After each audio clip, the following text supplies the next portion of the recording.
Si des fleurs de cyanobactéries se développent dans nos plans d'eau, c'est principalement en raison du surplus important de phosphore que l'on y trouve. Le phosphore est un élément essentiel à la vie. Il fait partie, par exemple, des éléments de base de l'alimentation humaine, au même titre que le calcium, le potassium, le magnésium et le sodium. Mais les humains ne sont pas seuls à bénéficier du phosphore pour assurer leur croissance et leur survie. Les animaux, les plantes et même les bactéries en sont également dépendants.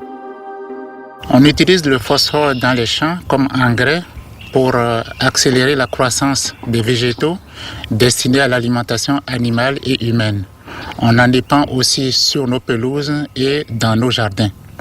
On retrouve aussi du phosphore dans les mollets destinés à l'alimentation animale ainsi que dans tous les aliments que nous consommons. Le problème, c'est que le système digestif des animaux et des humains n'assimile pas tout le phosphore contenu dans les aliments.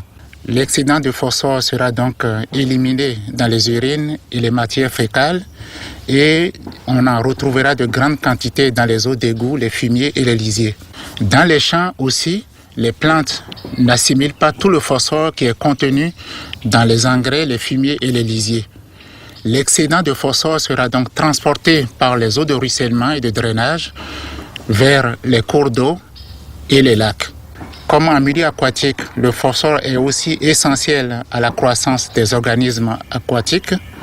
Il contribuera donc à la prolifération de certaines plantes et algues, dont les cyanobactéries. Certains autres facteurs ont été identifiés par la communauté scientifique comme pouvant avoir un effet sur le développement des fleurs d'eau de cyanobactéries. Citons l'augmentation des températures dues au changement climatique et l'augmentation des rayons ultraviolets en raison de l'amincissement de la couche d'ozone autour de la Terre. Les effets de certains herbicides agricoles sur certains types d'algues pourraient aussi créer un avantage compétitif aux cyanobactéries qui, elles, seraient plus résistantes à ces produits. Le phosphore n'est donc probablement pas le seul responsable.